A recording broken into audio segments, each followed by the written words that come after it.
ಭಾಷೆ ಬಂದದ್ದು ಅವರ ಮಲಯಾಳಂದಲ್ಲಿ ಈಗ ಸಾಹಿತಿಗಳು ಬಂದಿದ್ದಾರೆ, ಚಿತ್ರ ನಿರ್ಮಾಪಕರು ಬಂದಿದ್ದಾರೆ, ಡೈರೆಕ್ಟರ್ಗಳು ಬಂದಿದ್ದಾರೆ, ಎಲ್ಲರೂ ಬಂದರು. ಅವರಲ್ಲಿ ರಾಷ್ಟ್ರ ಮಟ್ಟದ ಅಂತಾರಾಷ್ಟ್ರೀಯ ಮಟ್ಟದ ಬುದ್ಧಿವಂತರು ಅಲ್ಲಿದ್ದಾರೆ. ನಮ್ಮ ಕನ್ನಡದಲ್ಲೂ ಸಾಕಷ್ಟು ಜನ ಬಂದು ಹೋಗಿದ್ದಾರೆ, ನಮ್ಮಲ್ಲೂ ಇಲ್ಲ ಅಂತಲ್ಲ.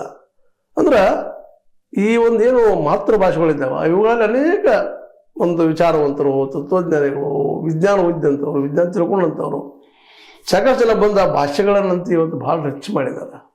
ಹಾಗೆ ಕನ್ನಡನೂ ಇವತ್ತು ರಿಚ್ ಅದ. ನಮ್ದೇನು ಬೇಡಿಕೆ ಅಂದ್ರೆ ಇಷ್ಟ, ಈ ರಾಷ್ಟ್ರಪತಿಯಲ್ಲಿ ಹೋಗಿ ಕೇಳ್ಕೊಳ್ಳುವಂಥದ್ದು ಏನು ಸಿದ್ದರಾಮಯ್ಯ ಇರೋದು ಇಲ್ಲ, ನಮ್ಮ ಕನ್ನಡಿಗರಿಗೆ ಕನ್ನಡ ಭಾಷೆ ಉಳಿಯೋಂಗೆ ಮಾಡ್ರಿ, ಉಳಿಸ್ರಿ ಅಂತೇಳಿ ಪತ್ರವನ್ನು ಬರೆದಿದ್ದಾರೆ. ಈಗಾಗಲೇ ಕೇರಳದ ಮುಖ್ಯಮಂತ್ರಿ ಪಿಣರಾಯಿ ಅವರಿಗೆ, ಮುರ್ಮು ಅವರಿಗೆ ನಮ್ಮ ರಾಷ್ಟ್ರಪತಿ ಕಳಿಸಿದ್ದಾರೆ. ಇನ್ನು ಭೇಟಿಯೂ ಆಗ್ತೀವಿ ಅಂತ ಒಂದು ಮಾತು ಮಾತಾಡಿದರೆ ಮುಖ್ಯಮಂತ್ರಿ ಪಿಣರಾಯಿ ಕಳಿಸಿದ ಲೆಟ್ರು ಮತ್ತು ಅವ್ರಿಗೆ ಕಳಿಸಿದ ಲೆಟ್ರು ಅದರಲ್ಲಿ ಸ್ಪಷ್ಟವಾಗಿ ಕನ್ನಡದ ಸ್ಮೃತಿ ಉಳಿಸ್ರಿ ಅಂತ ಹೇಳ್ತಾ ಇದ್ದಾರೆ.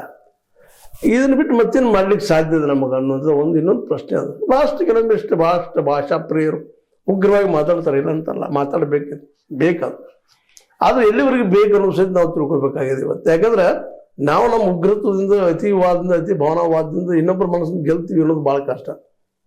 ಸಹಜವಾಗಿ ನಾವು ಹೆಚ್ಚು ಜೋರಾದಾಗ ಅವ್ರು ತಮ್ಮ ಭಾಷೆ ಬಗ್ಗೆ ತಾವು ಪ್ರೀತಿ ಎಷ್ಟು ತೋರಿಸ್ತಾರಾಗ ಘರ್ಷಣೆಗೆ, ತಿಕ್ಕಾಟಕ್ಕೆ ಕಾರಣ ಆಗ್ತದೆ.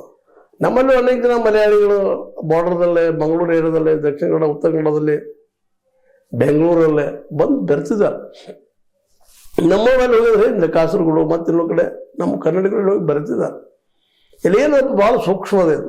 ಭಾಷಾಭಿಮಾನ, ಧರ್ಮಾಭಿಮಾನ, ಜಾತಿ ಅಭಿಮಾನ ಇವು ಎಲ್ಲಿವರೆಗೆ ಇರಬೇಕು ಅನ್ನೋ ಸಹಿತ ಇವತ್ತು ಭಾಳ ಹೇಳೋದು ಕಷ್ಟ ಅದ. ಯಾಕಂದ್ರೆ ಜಾತಿ ನಮ್ಮಿಂದ ಹೋಗಲೇಬೇಕಾಗಿದೆ ಇವತ್ತು. ಅದ್ರ ಎರಡು ಮಾತಿಲ್ಲ. ಇಡೀ ನಮ್ಮ ದೇಶದ ಏನಾದರೂ ಹಿಂದುಳಿದಿದ್ರೆ, ನಮ್ಮ ದೇಶದ ಒಂದು ತಾರತಮ್ಯ ಹೆಚ್ಚಾಗಿದ್ರೆ ಆ ಜಾತಿ ಅಂತೇಳಿ